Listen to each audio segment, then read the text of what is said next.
Assalamualaikum. Masih nunggu Ratu.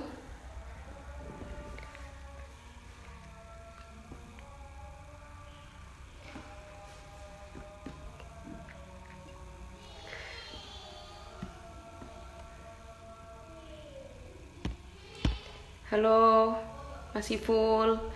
Geo, Mbak Dike, semuanya.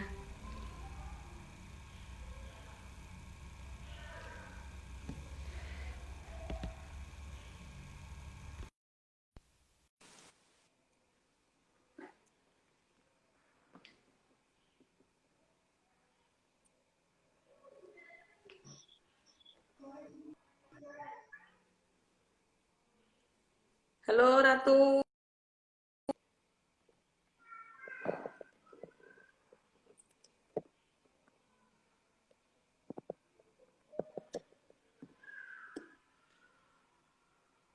Tunggu sebentar ya.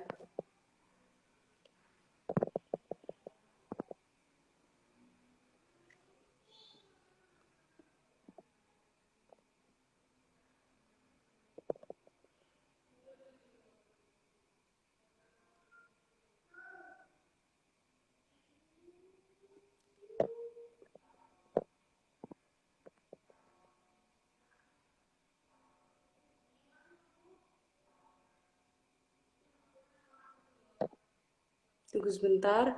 Masih nunggu Ratu.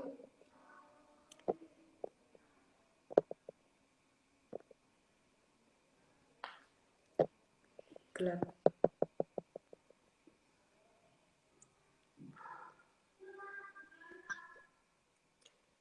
Selamat datang yang baru mengikuti diskusi. Ratu sudah siap ini?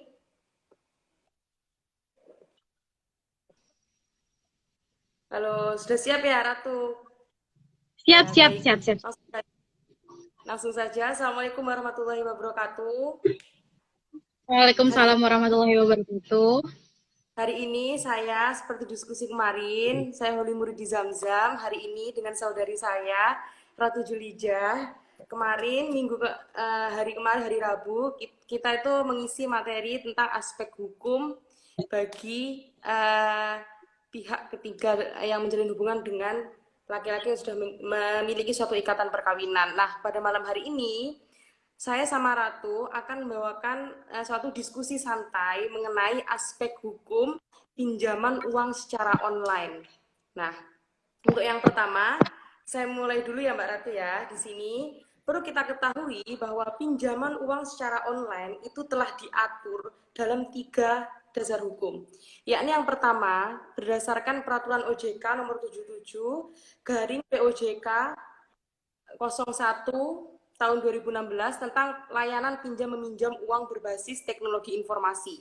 Nah, yang dimaksud sebagai pinjaman uang secara online ini adalah merupakan suatu bentuk penyelenggaraan pinjaman uang secara online yang dimana menggunakan suatu jaringan internet. Nah, jaringan internet yang dimaksud adalah suatu proses pinjam meminjam itu tanpa datang langsung di suatu penyelenggara peminjaman uang. Nah, dalam hal ini si perusahaan atau koperasi yang memiliki apa istilahnya ya, memiliki suatu bentuk kewajiban untuk meminjamkan tersebut sesuai dengan kewenangan yang telah terdaftar di OJK itu berhak untuk memberikan suatu pinjaman online yang dalam hal ini sesuai dengan ketentuan yang telah ditetapkan oleh OJK. Nah, perlu kita ketahui bahwa perusahaan-perusahaan tersebut sebelum memiliki wewenang untuk melakukan proses pinjam meminjam tersebut harus terdaftar terlebih dahulu di Otoritas Jasa Keuangan. Nah, dalam hal ini bentuk penyelenggaraan atau si penyelenggara tersebut tidak hanya merupakan suatu perusahaan, tapi koperasi juga bisa sebagai penyelenggara peminjam uang dalam hal ini, atau dalam hal ini dia disebut sebagai kreditur. Nah, kewarganegaraan si penyelenggara tersebut itu tidak hanya warga negara Indonesia, tetapi warga negara asing itu juga dapat memiliki peran sebagai penyelenggara pinjaman keuangan ini. Nah, perlu kita ketahui bahwa yang dapat ditentukan sebagai penyelenggara itu selain warga negara Indonesia, warga negara asing, Badan Hukum Indonesia dan juga Badan Hukum Asing. Nah, itu hal tersebut yang perlu kita pahami terlebih dahulu. Nah, modal dari si penyelenggara sebelum dia itu dapat meminjamkan uang terhadap debitur, itu dia harus memiliki modal minimal 1 miliar. Nah, ketika dia mendaftar di Otoritas Jasa Keuangan, dia harus memiliki uang itu sebesar 2,5 miliar untuk mendaftarkan dirinya di Otoritas Jasa Keuangan sebagai penyelenggara yang sah menurut hukum, bukan penyelenggara yang ilegal dalam hal ini. Nah, batas proses meminjam tersebut kepada si peminjam uang itu hanya dibatasi sebesar 2 miliar, tidak boleh lebih dari 2 miliar. Nah, perlu kita ketahui bahwa biasanya penyelenggara yang dia itu tidak terdaftar di OJK itu biasanya membatasi pinjaman itu hanya 50 juta. Padahal kalau kita lihat di ketentuan dalam OJK bahwa si penyelenggara tersebut dapat meminjamkan sebesar 2 miliar rupiah. Nah, itu hal yang perlu yang bisa membedakan antara si perusahaan yang sah menurut hukum dan perusahaan yang disebut sebagai perusahaan yang ilegal dalam menjalankan perannya sebagai penyelenggara pinjaman keuangan.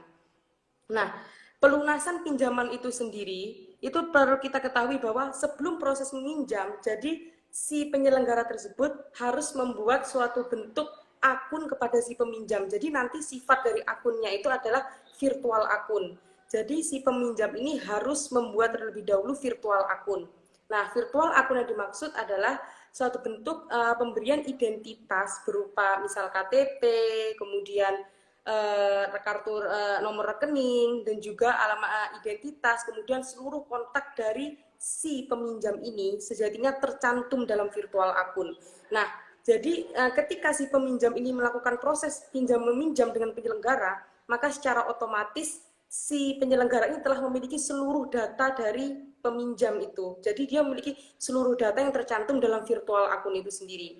Nah, melalui dasar hukum mengenai proses penyelenggaraan pinjam meminjam ini, selain diatur dalam peraturan OJK tahun 2016 tersebut, juga diatur dalam peraturan OJK pada tahun 2018 dan juga peraturan BI nomor 19 garing 12 garing PBI tahun 2017 tentang penyelenggaraan teknologi finansial. Nah, perlu kita ketahui bahwa peraturan OJK yang tahun 2016 dengan tahun 2018 itu berbeda. Jadi yang tahun 2016 itu seperti memperkenalkan bahwa terdapat suatu inovasi peminjaman uang secara online yang dilakukan itu tanpa harus datang langsung kepada perusahaan yang dia itu disebut sebagai penyelenggara.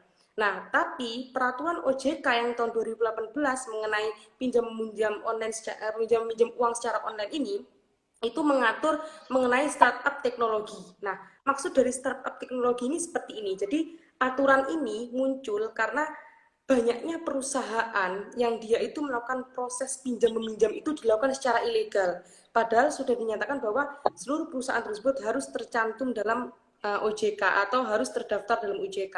Namun dengan munculnya banyaknya perusahaan yang muncul, yang perusahaan ilegal tersebut, sehingga dibentuklah peraturan OJK tahun 2018 yang mengatur mengenai perusahaan-perusahaan apa saja yang dikategorikan sebagai perusahaan ilegal dan perusahaan yang sah menurut hukum.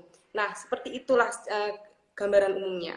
Kemudian perlu kita ketahui bahwa tujuan dari pinjaman online ini secara garis besar sebenarnya seperti ini. Kalau kita meminjam di bank atau instansi yang dia itu istilahnya memiliki prosedur yang panjang, itu biasanya menyusahkan masyarakat. Namun pinjam meminjam uang secara online ini dia sifatnya lebih apa ya, mengkat prosedur-prosedur yang prosesnya panjang dan juga ribet. Jadi pinjaman online ini terkesan instan dan tanpa membuang waktu dan juga biaya. Nah, kemudian tapi perlu kita ketahui bahwa dampak dari pinjaman online ini juga cukup tinggi. Jadi memang keuntungan dari pinjam meminjam ini yang tinggi, dampaknya juga tinggi pula. Nah, sebelum kita melihat pada dampak pinjaman online ini, kita perlu memahami bahwa apa saja yang faktor yang mempengaruhi seorang itu melakukan pinjaman online. Nah, ini terdapat faktor-faktor juga. Nah, faktor biasanya gaya hidup yang cukup tinggi. Selain gaya hidup yang cukup tinggi, biasanya kesulitan dalam proses layanan pinjam meminjam ini secara formal atau melalui bank yang dimana syarat administrasi yang cukup panjang, sehingga ia memutuskan untuk melakukan proses pinjam meminjam ini di pinjaman secara online gitu ya. Terus kemudian di sini selain tadi saya menjelaskan bahwa terdapat perusahaan yang dia itu sifatnya ilegal. Nah, perlu kita ketahui bahwa apa saja yang menyebabkan suatu perusahaan tersebut tidak mendaftarkan dirinya ke OJK. Sebenarnya perusahaan tersebut bisa saja dia tidak memiliki suatu persyaratan-persyaratan yang telah ditetapkan oleh otoritas jasa keuangan yang menunjukkan bahwa perusahaan tersebut adalah perusahaan yang sah menurut hukum sebagai suatu penyelenggara proses pinjam meminjam uang secara online ini. Selain itu, perusahaan-perusahaan tersebut juga biasanya tidak mau mengikuti prosedur yang telah ditetapkan oleh OJK, sehingga dia mengambil jalan pintas menjadikan dirinya sendiri sebagai suatu perusahaan pinjaman uang secara online yang disebut sebagai perusahaan yang ilegal. Nah, dalam hal ini perlu kita ketahui bahwa konsekuensi hukum, perlu kita ketahui bahwa segala hal yang dilakukan tidak sesuai dengan prosedur hukum tentu akan memiliki suatu konsekuensi hukum. Nah, konsekuensi hukum perusahaan yang tidak terdaftar dalam otoritas jasa keuangan itu biasanya menyebabkan pencucian uang. Selain pencucian uang, penyalahgunaan data. Karena yang telah saya jelaskan di awal tadi bahwa seluruh data dari si peminjam ini kan tercantum dalam virtual akun, sehingga ketika dia tidak membayar, maka si perusahaan akan memiliki kewenangan untuk membocorkan seluruh data pribadi dari si peminjam itu sendiri. Nah, itulah yang dikhawatirkan. Karena kalau kita lihat di ketentuan OJK, perusahaan haruslah menjaga data rahasia dari si peminjam. Namun karena perusahaan ini sifatnya ilegal, sehingga dia memiliki hak dan kewenangan karena dia tidak sah menurut hukum, dia akan membocorkan data pribadi dari si peminjam itu sendiri. Nah, inilah yang perlu kita sadari bahwa pentingnya untuk melakukan pinjam-meminjam online itu dengan perusahaan yang dia itu sudah sah secara hukum atau telah terdaftar di OJK. Nah, kemudian dalam hal ini perlu kita ketahui bahwa perbedaan apa sih yang perbedaan antara perusahaan yang dia itu terdaftar di OJK dan tidak, itu sebenarnya seperti ini. Kerugian atau survei, jadi setiap bank itu memiliki suatu survei layanan kinerja dari bank itu sendiri. Nah, suatu perusahaan yang dia itu sebagai penyelenggara pinjaman uang itu telah melakukan suatu bentuk kerugian yang cukup tinggi padahal dia terdaftar di OJK. Nah, bentuk kerugian cukup tinggi itu terdapat 1,45% itu pada tahun 2018 dan mengalami suatu peningkatan hingga tahun 2020. Namun apalagi perusahaan yang dia tidak terdaftar di OJK. Nah, perusahaan yang terdaftar saja menimbulkan suatu bentuk kerugian, dalam hal ini layanan pelayanan terhadap masyarakat itu menurun, apalagi perusahaan yang dia tidak terdaftar di OJK. Nah, ini tidak bisa diidentifikasi oleh OJK, BI, dan juga kepolisian karena dia tidak terdaftar dalam OJK atau tidak mendaftarkan dirinya di OJK. Nah, dalam hal ini solusi sebenarnya terdapat beberapa solusi yang dimana solusi ini solusi secara umum ya. Jadi nanti Mbak Ratu akan menjelaskan konsep dari perusahaan ini sendiri. Tapi saya akan memaparkan beberapa solusi. Sebenarnya apa sih yang solusi apa sih untuk menghindari adanya perusahaan penyelenggara ini yang dia itu sifatnya ilegal. Jadi solusi yang sejauh ini yang telah kami analisa bahwa perlunya untuk melakukan kerjasama antara Kominfo, OJK, dan kepolisian. Nah, kerjasama tersebut adalah merupakan suatu bentuk pengawasan dan juga peningkatan literasi digital. Pengawasan yang dimaksud adalah untuk mengetahui perusahaan-perusahaan yang dia sifatnya ilegal. Dan literasi digital kepada masyarakat itu biasanya tercantum contohnya seperti ini. Ketika seseorang ingin mendownload atau dia ingin mengunduh aplikasi pinjam-meminjam online yang sah tersebut, itu terdapat beberapa review. Nah, di review itulah nantinya merupakan suatu bentuk literasi bagi masyarakat bahwa perusahaan ini itu benar dalam melakukan kinerjanya. Nah, itu solusi yang pertama. Kemudian selain itu perlu kita ketahui bahwa dalam hal ini sejatinya pemerintah itu haruslah melakukan literasi dengan menyatakan kepada masyarakat bahwa pinjam meminjam online ini selain menimbulkan dampaknya yang praktis, menimbulkan hasil yang praktis, juga menimbulkan beberapa dampak. Nah, itu yang tidak disampaikan kepada masyarakat.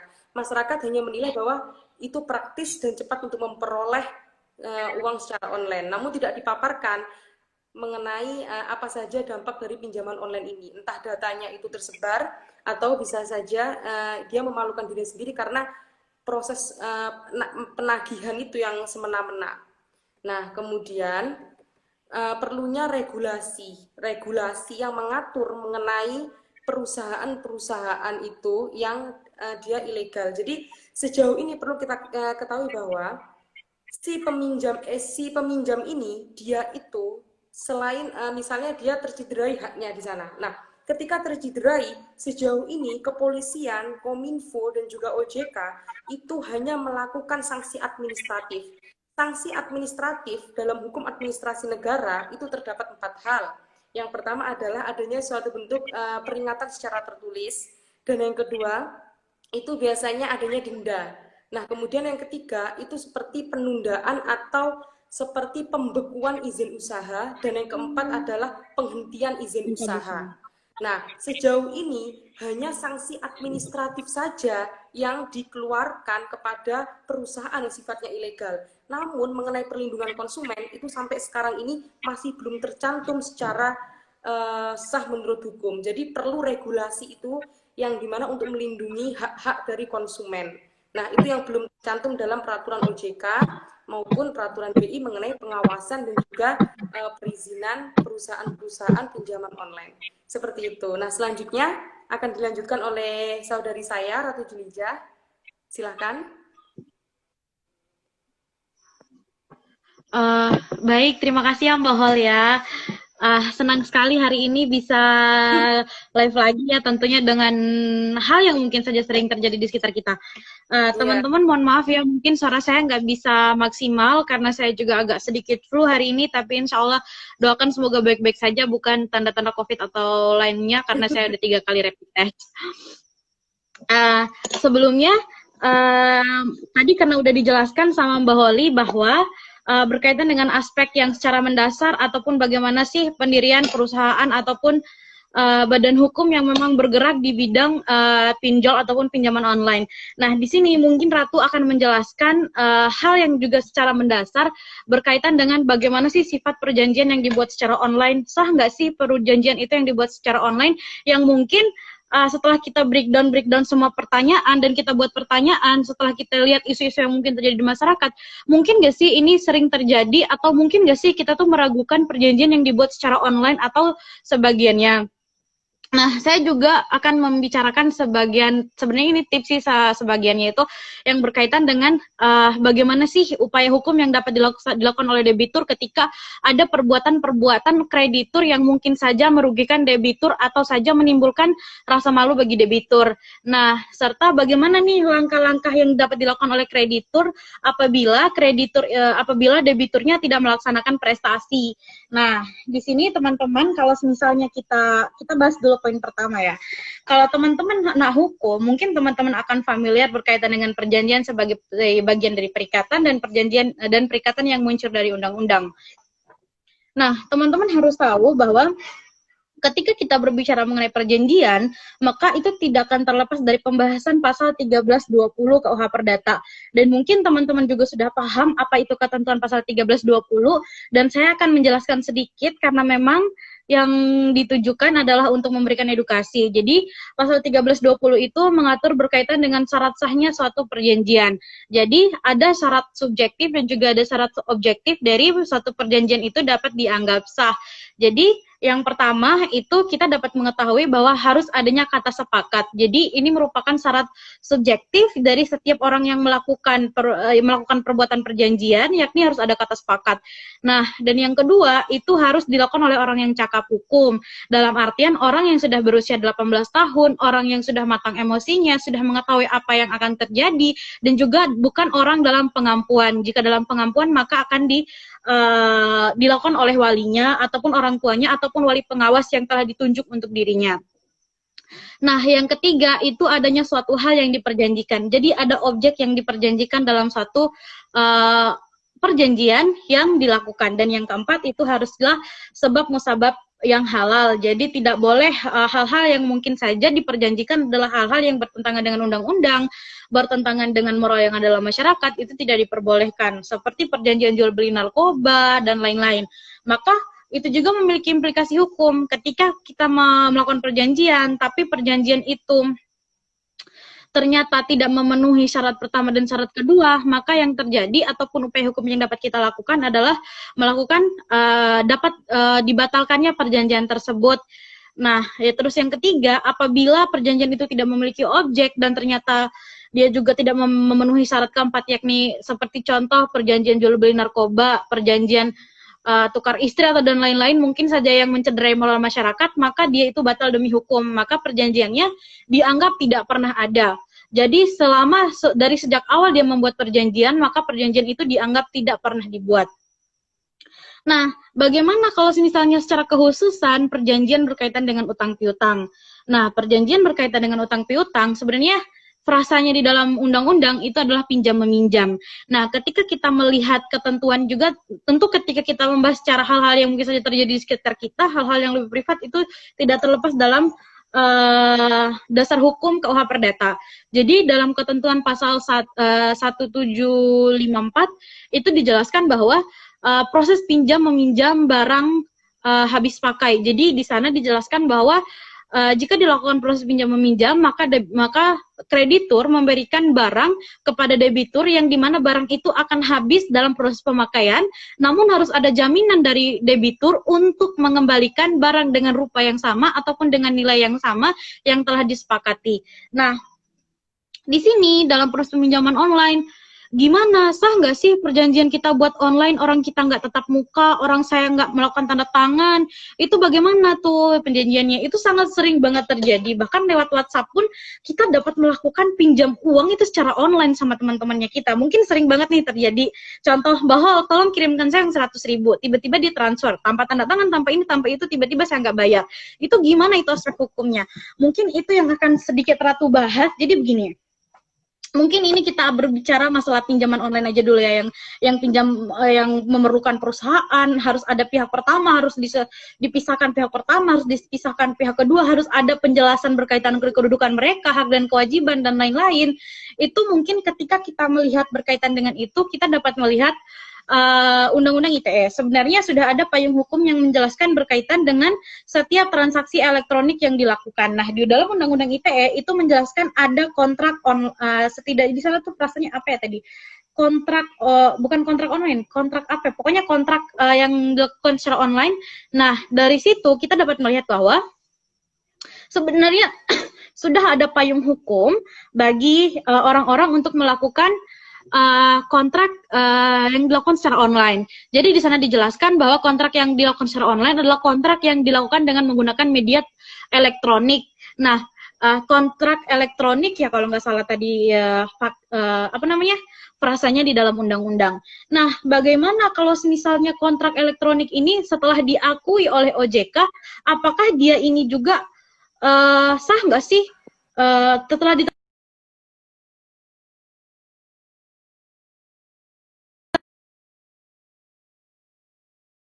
tangan langsung perjanjian itu, kan tanda tangan saya, yang sering sekali terjadi.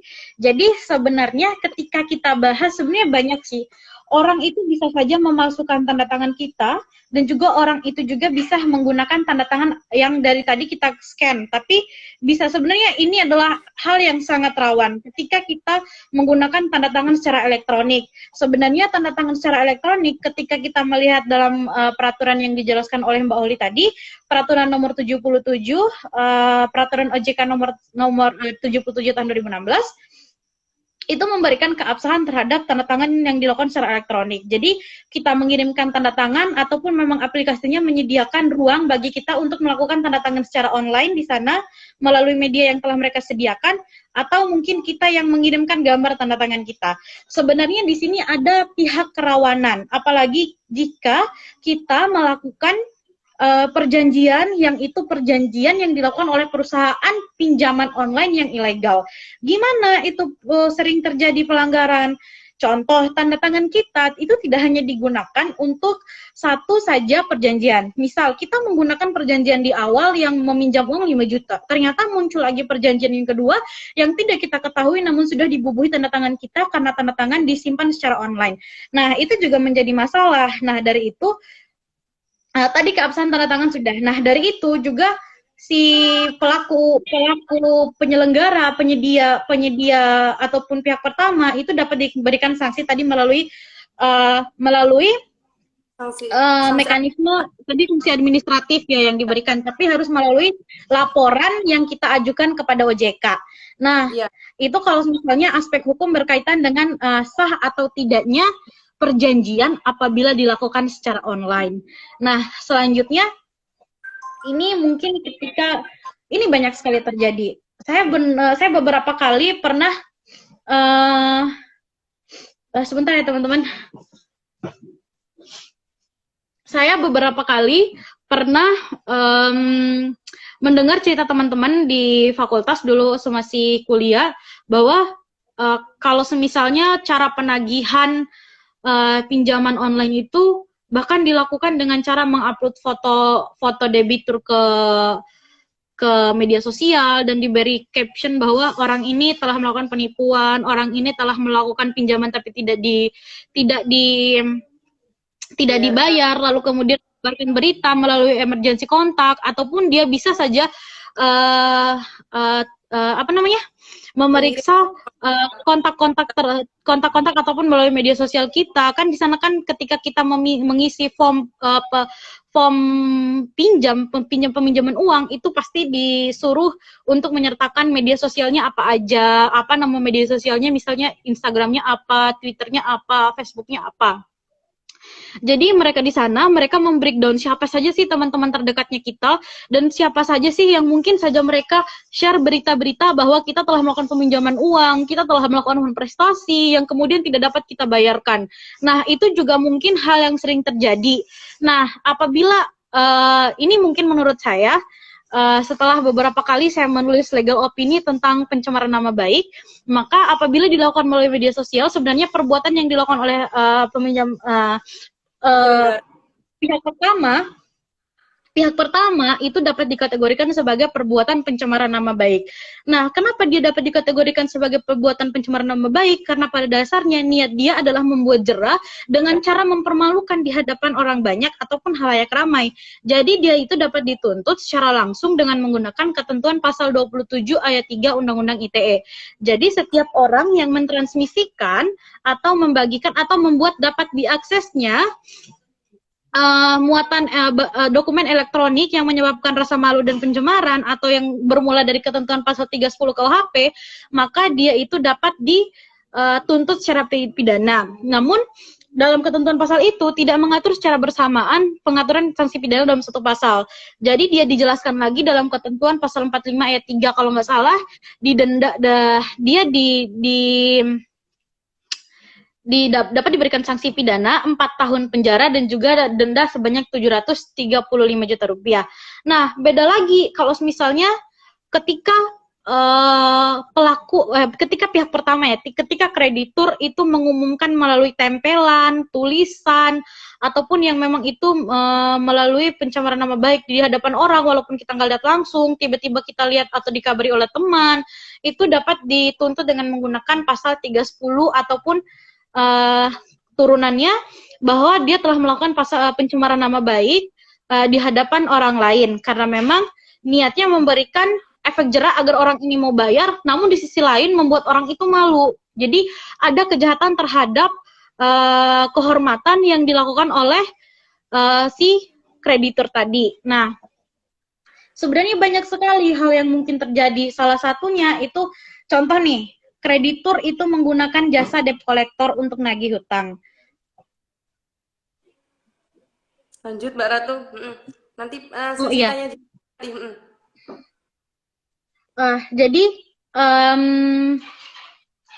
Jadi ketika kita melihat berkaitan dengan, sebenarnya banyak yang dapat terjadi. Contoh, ketika perusahaan ataupun kreditur itu menggunakan jasa debt collector untuk menagih hutang. Terus debt collector ini sampai melakukan penganiayaan, maksa-maksa minta uang, maksa-maksa harus bayar utang. Nah, bagaimana kita dapat sampai terjadi luka-luka ke diri seseorang secara pidana telah melakukan penganiayaan didasarkan ketentuan pasal 351 KUHP. Nah, ini nih pembahasan selanjutnya. Halo Om Lawyer ya. Ini ada pertanyaan dari Om Lawyer. Iya. Jadi Jadi ada pertanyaan dari Muridi Lawyer. Ini kebetulan advokat kurator, domisilinya sekarang di Banyuwangi. Ini pertanyaannya, mohon izin, apa sanksi kepada debitur selain sanksi sosial apabila pinjaman benar tidak dikembalikan? Apakah bisa dikenai sanksi pidana maupun perdata kepada debitur? Terima kasih. Ini Mbak Ratu atau saya menjawab langsung? Ratu dulu ya, karena memang ini ada bagian pembahasan Ratu. Silakan. Jadi gini, halo Om Muridi. Jadi gini Om, sebelumnya karena Om juga advokat, jadi jika ada jawaban kita yang mungkin kurang tepat, nanti mohon dikoreksi atau mohon ilmunya dibagi Om. Jadi gini, kalau misalnya kita bicara masalah sanksi yang dapat diberikan kepada seseorang yang telah melakukan, yang tidak dapat melaksanakan prestasinya ataupun tidak dapat melaksanakan kewajibannya membayar utang, maka itu dapat kita tuntut dengan, digugat dengan gugatan wan prestasi dengan dasar tidak dapat melaksanakan kewajiban ataupun prestasi. Nah, bentuk dari wan prestasi itu ada 3 macam.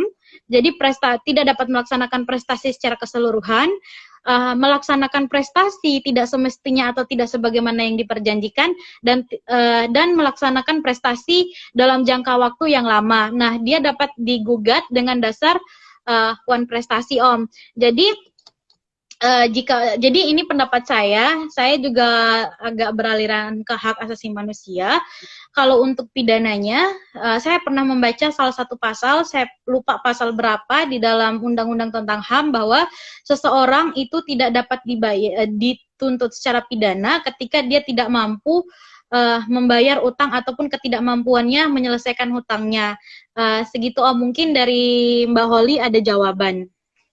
Ya, sedikit menambahi saja ya. Jadi begini, kreditur dalam hal ini adalah penyelenggara pinjaman uang secara online itu kan dikenakan sanksi administratif dalam peraturan OJK, ketentuannya seperti itu. Nah, perlu kita ketahui terlebih dahulu bahwa konsep sanksi administratif dalam perspektif hukum administrasi negara itu dinyatakan sebagai konsep hukuman secara pidana. Jadi sanksi administratif ialah suatu sanksi yang berhubungan dengan sanksi pidana. Nah, bagi si penyelenggara yang tidak memenuhi konsep pinjam-meminjam ini, maka ia dapat dikenakan sanksi pidana. Nah, bagi si peminjam, dalam hal ini debitur, ketika dia tidak melaksanakan kewajibannya, biasanya dapat digugat secara perdata. Dia dapat digugat secara perdata, dalam hal ini adalah wan prestasi. Karena begini, kalau perlu kita ketahui bahwa kalau dia digugat secara pidana, maka hanya akan memberikan suatu bentuk hukuman tanpa memberikan suatu ganti rugi. Sedangkan si kreditur, karena dia itu dalam hal ini adalah konsep bisnis, itu menggugat secara perdata. Kalau secara perdata, nanti juga ada konsep ganti rugi itu sendiri. Jadi akan perdata atau pidana itu tergantung dari si penyelenggara. Apakah masukkan dalam suatu bentuk pengaduan secara pidana atau dia mengajukan suatu bentuk wan prestasi karena perjanjian tersebut tidak terlaksana dengan baik atau terjadinya suatu wan prestasi, seperti itu. Kemudian ada pertanyaan selanjutnya, ini dari Rahma.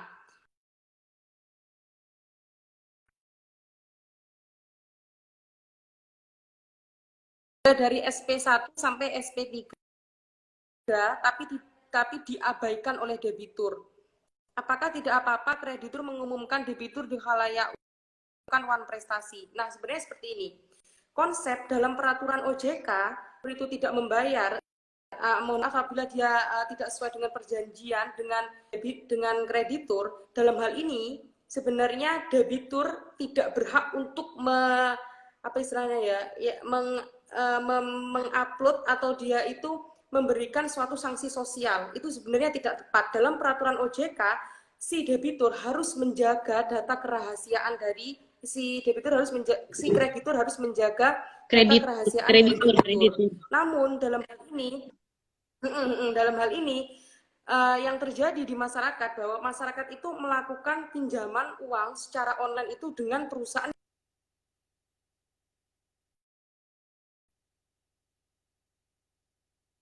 itu tidak melakukan prosedur sesuai dengan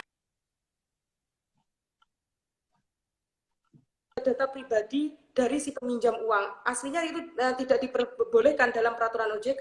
Dalam peraturan OJK itu, si penyelenggara harus menjaga data rahasia sesuai dengan ketentuan OJK. Namun dalam hal ini, biasanya perusahaan yang ilegal itu tidak mematuhi aturan dari OJK. Jadi dia sengaja untuk apa istilahnya ya, membocorkan data pribadi dari si peminjam uang itu sendiri.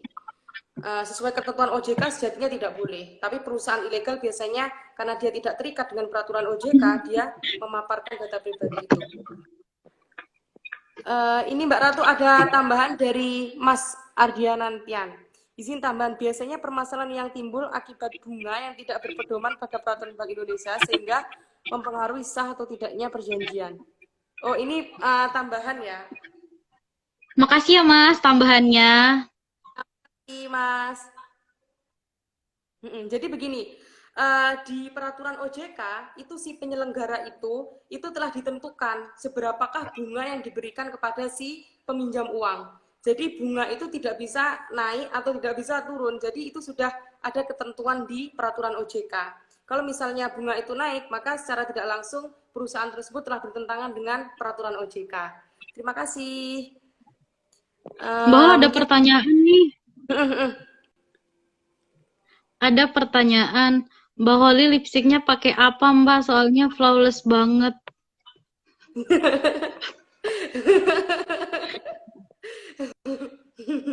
Ya, ini ada pertanyaan Mbak Ratu. Ini pertanyaannya lebih serius daripada itu Mbak Ratu.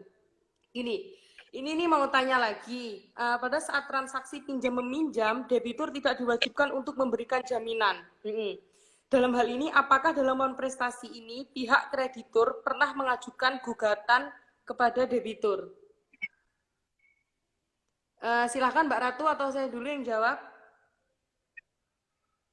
Mbak Holly dulu, ini mau tanya lagi pada saat transaksi. Pada saat transaksi pinjam meminjam, debitur tidak diwajibkan untuk memberikan jaminan dalam hal ini. Apakah dalam prestasi ini jadi seperti ini, pernah mengenai pinjam meminjam, perlu kita ketahui kalau kita meminjam di bank biasanya kan ada jaminan. Jadi jaminan, wajib ada jaminan. Si peminjam tidak mampu untuk memenuhi hutangnya atau tidak mampu untuk membayar hutang dan juga bunganya, biasanya akan dilakukan sita jaminan. Yang dalam hal ini masuk dalam konteks pidana ya.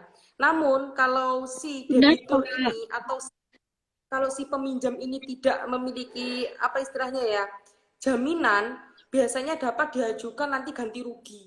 Jadi ganti rugi dari si penyelenggara ini kepada si peminjam. Nanti jadi selain hukumannya itu berupa hukuman pidana, juga dapat dilakukan ganti rugi atau dapat diajukan suatu gugatan non-prestasi. Nanti juga dapat diajukan suatu ganti rugi. Jadi seperti itu. Jadi Om menambahkan saja tadi sebenarnya kalau ini dari Om Muridi Lawyer, sebelumnya kalau yang Ratu anggap paling tepat adalah upaya hukum perdata tadi melalui non prestasi. Namun non prestasi itu adalah meminta pengembalian sejumlah uang yang dipinjam melalui peminjaman online serta dapat juga dimintakan ataupun melalui gugatannya dapat memohonkan kepada Yang Mulia Hakim untuk bukan ya dalam petitumnya itu dapat dimintakan bahwa dapat dimintakan ganti rugi jika uang itu dikembalikan dengan ganti rugi jika uang itu dikembalikan sesuai dengan tanggal yang ditentukan atau sesuai dengan prestasi yang diperjanjikan. Jadi diganti rugikan. Jadi pada saat prestasi itu dipenuhi secara keseluruhan ataupun keseluruhan ataupun setelahnya bagaimana perusahaan itu dapat melakukan pengelolaan. Nah, ganti rugi itulah yang dapat ditambahkan melalui petitum yang dimohonkan pada persidangan perdata. Hmm. Mungkin ada pertanyaan lagi Mbak dari Hol ada teman-teman. pertanyaan lagi. Hmm. Itu Mbak Hol ada pertanyaan lagi dari Rahma, bagaimana apabila kreditur sudah memberikan somasi 3 kali tapi diabaikan oleh debitur? Apakah tidak masalah kreditur mengumumkan debitur di halayak umum telah melakukan non-prestasi?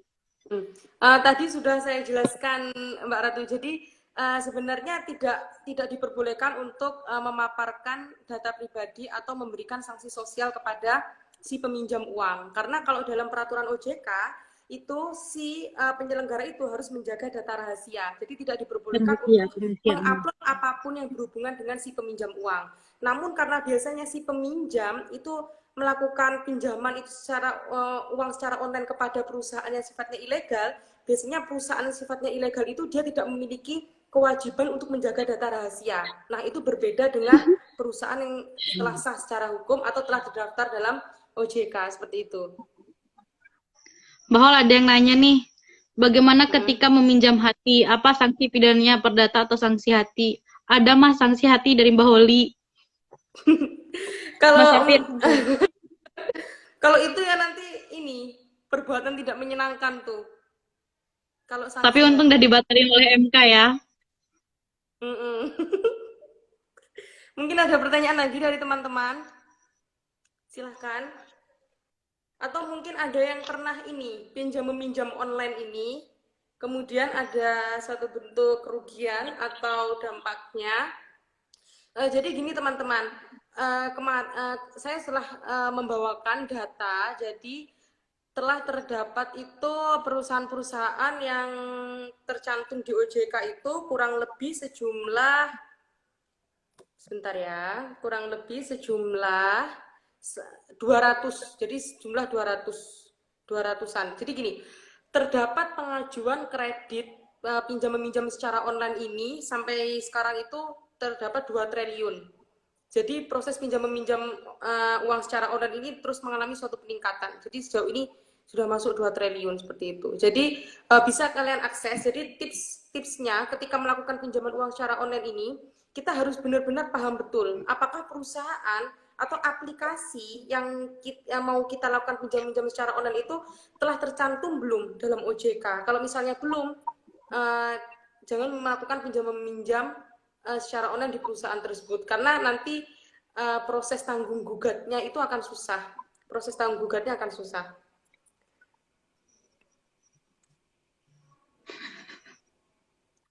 Mungkin ada pertanyaan konsultasi lagi, aja Mas ke Mbak Holi, kayaknya Mbak Holi jadi pakar hati. Iya, mohon maaf Mas Safir, ini ranahnya bukan soal perasaan ya. Kalau soal perasaan mending langsung dikonsultasikan sendiri. Konsultasi. Ya mungkin dari teman-teman ada yang ingin bertanya lagi? Kalau nggak ada mungkin udah ya. Ya, jadi gini teman-teman, sebenarnya diskusi online ini kita itu mengisi waktu ya Mbak Ratu ya. Ini mengisi waktu sekaligus melakukan diskusi santai. Nah, mengenai video dari diskusi ini itu kami upload selain di sini juga di YouTube karena apa istilahnya untuk meng-save aja. Jadi teman-teman bisa mengikuti kami di YouTube, itu nama YouTube-nya Danes Juris. Diskusi ini kurang lebih diselenggarakan 3 hari sekali atau 4 hari sekali, tergantung waktu luang saya dan Mbak Ratu. Jadi kalau ada teman-teman yang mau mengajukan untuk 3 hari ke depan itu diskusinya apa, silakan. Jadi ini berkaitan dengan kasus-kasus sehari-hari dan juga kasus yang dapat dikonsultasikan, nggak apa-apa didiskusikan di sini. Oh ini rekomendasi aplikasi pinjaman online yang udah sesuai prosedur hukum dong. Cek di OJK ya Mas. Iya banyak sekali, ada 200 Mas, 200-an lebih ini perusahaan yang tercantum di OJK ini. Jadi bukan hanya perusahaan tapi koperasi juga dia dapat dikategorikan sebagai penyelenggara. Banyak sekali Mas, ada 12 kalau disebut ini kayaknya nggak selesai.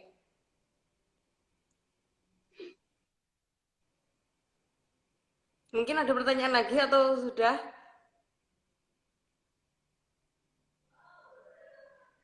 Sudah. dari Ya, teman-teman. cukup. Simpul. Oh, sudah cukup ya. Mungkin Mbak Oli Terima bisa kasih. simpulkan. Ya. Kesimpulan. Oh iya, kesimpulan. Jadi disimpulkan bahwa pinjaman uang secara online ini itu terdiri dari dua pihak. Pihak pertama atau dalam hal ini penyelenggara itu adalah perusahaan atau koperasi, dan dalam hal ini si peminjam itu eh, dalam hal ini adalah bisa orang atau badan hukum. Nah, si penyelenggara ini juga bisa badan hukum atau warga negara Indonesia, dan juga bisa badan hukum asing dan juga warga negara asing. Nah, mengenai konsep pinjam meminjam ini secara online ini tercantum dalam peraturan OJK tahun 2016 mengenai pinjam-pinjam secara online seperti itu ya. 2016 dan juga peraturan OJK tahun 2018. Peraturan OJK tahun 2016 itu menyatakan bahwa terdapat suatu inovasi pinjam meminjam uang secara online. Namun peraturan di tahun 2018 itu lebih mengatur mengenai perusahaan apa sajakah dan bagaimana prosedur perusahaan tersebut mendaftar di OJK atau sah secara hukum, dia dapat melakukan proses pinjam meminjam. Nah, seperti itu. Nah, bagi teman-teman yang ingin melakukan pinjaman uang secara online, saran saya harus melihat dulu perusahaan tersebut tercantum atau belum di OJK. Karena kalau tidak tercantum di OJK, nanti tanggung gugatnya susah, pertanggungjawabannya susah. Karena kenapa? Karena apabila perusahaan tersebut tidak sesuai dengan peraturan OJK, itu dapat dilaporkan di OJK maupun di kepolisian. Namun, kalau yang tidak tercantum di OJK, biasanya merugikan dari pihak si peminjam karena belum adanya aturan mengenai perlindungan konsumen, dalam hal ini mengenai perlindungan konsumen mengenai proses pinjam meminjam uang secara online ini. Sekian, berarti sudah ya. Terima kasih bagi teman-teman yang Saya mau nambahin. silakan. Jadi buat teman-teman, ini saran saja di akhir, teman-teman sebelum melakukan peminjaman secara online harus mengetahui aspek-aspek hukum apa saja yang mungkin dapat teman-teman pegang atau dapat teman-teman ketahui untuk dijadikan dasar ketika nanti teman-teman bermasalah dengan peminjaman online. Nah, itu seperti upaya hukum yang dapat ditempuh jika dipermalukan, jika dilakukan kekerasan, jika diteror, atau bahkan teman-teman dapat melakukan pelaporan ke OJK itu sendiri. Ya, udah cukup. Ya, baik, terima kasih teman-teman yang masih sampai sekarang masih mengikuti diskusi ini. Untuk selanjutnya, isu apa bisa DM ke kami, biar kami riset dulu. Nanti kita diskusiin bareng di live IG ini ya. Nanti video kami upload di YouTube. Buat save aja supaya bisa dilihat lagi. Terima kasih. Wassalamualaikum warahmatullahi Terima wabarakatuh. kasih. Waalaikumsalam warahmatullahi wabarakatuh. Dadah, see you 3 hari lagi.